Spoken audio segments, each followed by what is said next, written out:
Come on.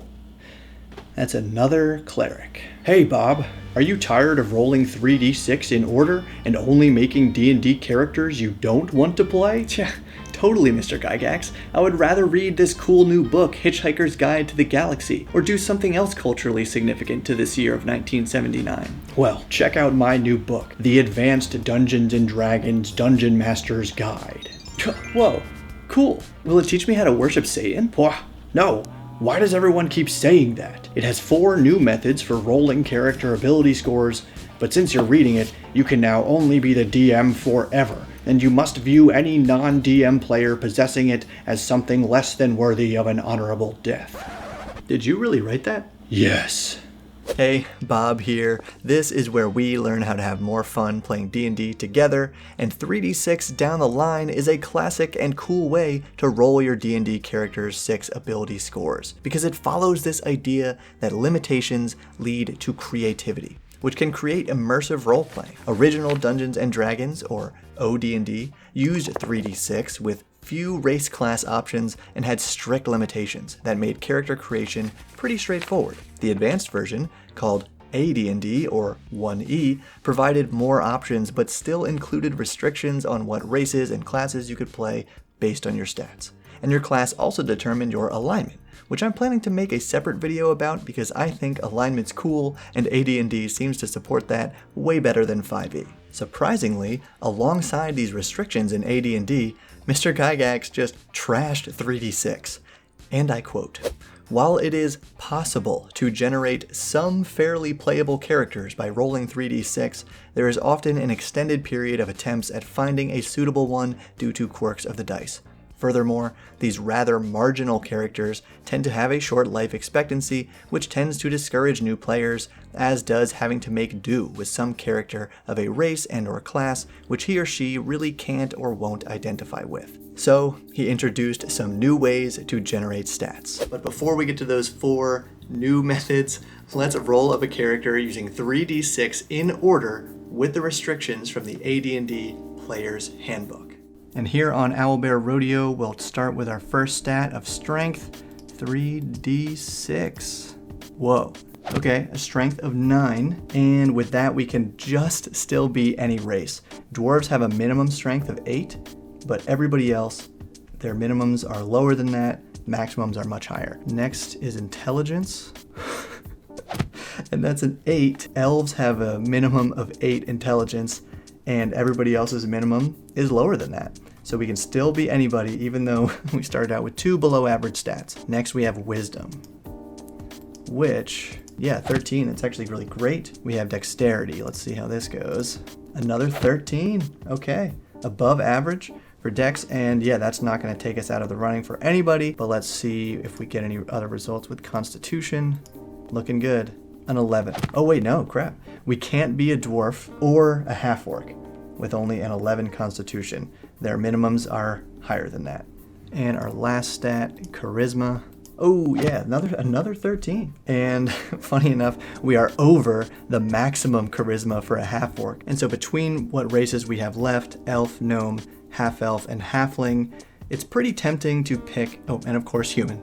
It's pretty tempting to pick the thief class because according to another table, we can get to unlimited levels, but I really have my eye on the elven magic user because we can get to level 11 with that class. That stands out to me right away. We could also do that, I guess, with a half-elven assassin. What I now need to do is go to the magic user class. And yes, unfortunately, a magic user must have an intelligence of no less than 9. This also feels like a great time to point out that Gary Gygax wrote in this book, "It is usually essential to the character's survival to be exceptional, with a rating of 15 or above in no fewer than 2 ability characteristics." We don't have any 15s. And jumping over to assassin, right off the bat, we would need a strength of 12 to be an assassin. We don't have that, we only have a 9. But to be the thief class, we still only need a dexterity of 9, so we could go with that one. We had a few options, but you can easily see this funnel where we start with the numbers and end with a character concept. Whereas today, and apparently as early as 1970 something, many people preferred to do the opposite. Start with a concept, then generate ability scores to match as best as you can. And that's what we're going to try to do with these 4 methods that Gary Gygax introduced in his DMG. But we're not going to make it easy. I've chosen the difficult to attain concept of a dwarf assassin, which comes with some pretty high minimums. Just to be a dwarf, I need at least 12 constitution and an 8 strength. And to be an assassin, I actually need at least a 12 strength, an 11 intelligence, and 12 dex, most of those being above average. So we're going to try each method just one time to get a not statistically significant result, but a general sense of which method provides the most freedom in building the character that we want to play. And in an attempt to begin with some proof of concept, let's try getting our dwarf assassin with 3d6 down the line. Wow. And that's funny, it's kind of cocked digital dice, who knew? Anyway, so we have an 8. We can still be a dwarf, but we already can't be an assassin. I'm just curious here. I want to roll intelligence and see if we get an 11. Not looking good. Wow, a 3 intelligence.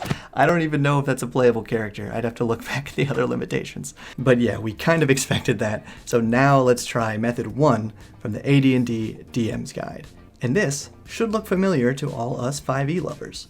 All scores are recorded and arranged in the order the player desires. 4d6 are rolled, and the lowest die, or one of the lower, is discarded. So 4d6, drop the lowest. Here we go.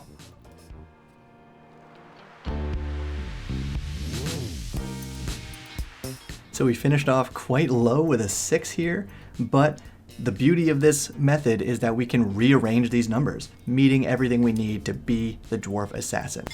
Awesome method. And for method 2, all scores are recorded and arranged as in method 1, but 3d6 are rolled 12 times and the highest 6 scores are retained. So we still get some flexibility. Let's see what we get.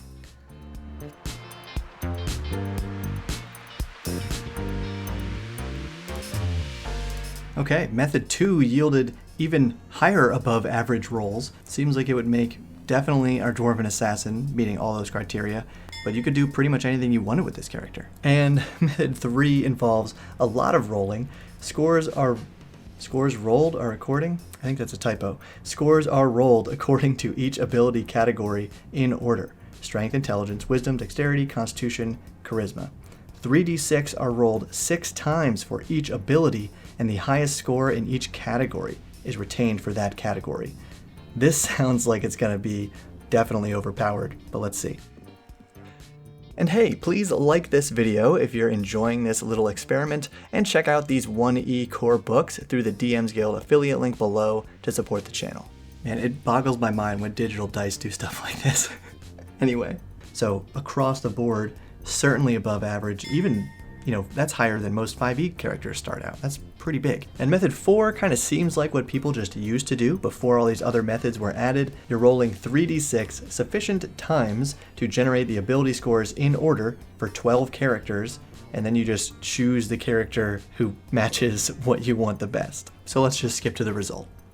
All right, and we managed to get at least one that fit the stats we needed for that assassin. It definitely seems like 4d6 drop the lowest has become the norm because it gives you high-ish numbers without having to roll a ton of times, and then more flexibility with those numbers to be who you want to be. Now check out the video on your screen where I try to calculate my actual D&D Constitution score. Big thanks to our Patreon community, our sponsor Describe, and you for all your support. Keep building.